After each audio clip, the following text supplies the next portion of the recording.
Consuelo Vanderbilt was one of America's most famous Gilded Age heiresses, an emblem of beauty, wealth, and a symbol of her mother's ambition. She was born on March 2, 1877, in New York City, the only daughter of William K. Vanderbilt, heir to the Vanderbilt Railroad fortune, and Alva Smith Vanderbilt, a formidable social climber determined to secure her family's prominence, not just in New York but around the world. From childhood, Alva treated Consuelo as the ideal vessel for her social aspirations. She was determined to mold Consuelo into a perfect debutante. As a child, she was educated by governesses and tutors in French, music, literature, and the social graces. As Consuelo grew, Alva refused to let her meet with any suitors, as she deemed them all unworthy. Her mother controlled nearly every aspect of her life, even placing iron bars on her bedroom windows to prevent her from seeing suitors that were disapproved of. This still did not stop Consuelo from falling in love. Unfortunately for Consuelos, love did not stop Alva from forcing her at 18 into the most famous American dollar princess marriages of all time. Alva wanted her family the top of the highest of society. The only way to do that was to make sure her daughter would hold a title within the English aristocracy. Alva arranged for Consuelo to marry Charles Spencer Churchill, 9th Duke of Marlborough. The Duke needed an immense dowry to repair and maintain Blenheim Palace, his crumbling ancestral home, and Alva needed the status that came along with being the mother of a duchess. Consuelo, in tears and protest, was forced into the engagement after her mother faked a life-threatening illness to get her to agree to the match. In November 1895, the young heiress married the Duke at St. Thomas Episcopal Church in New York, wearing a pearl-encrusted gown. The dowry was reportedly $2 to $5 million, worth hundreds of millions today.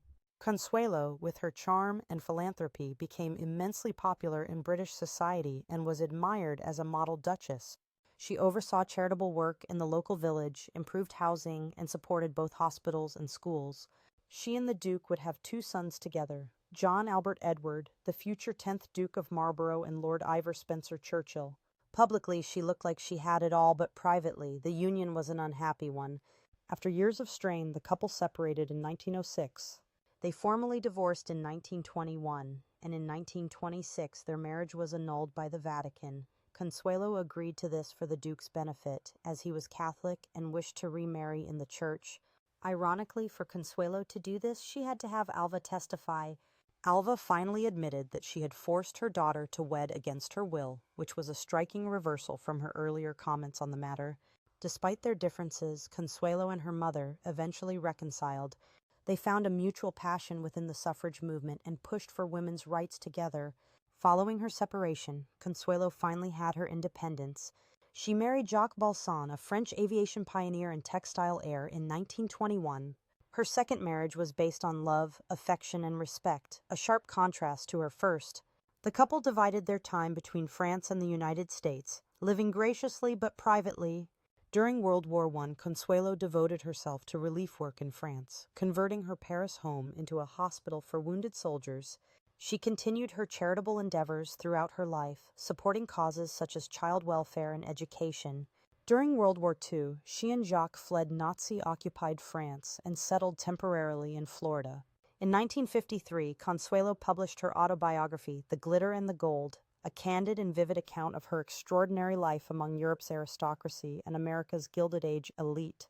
The book became a bestseller, offering readers a glimpse behind the facade of wealth and titles.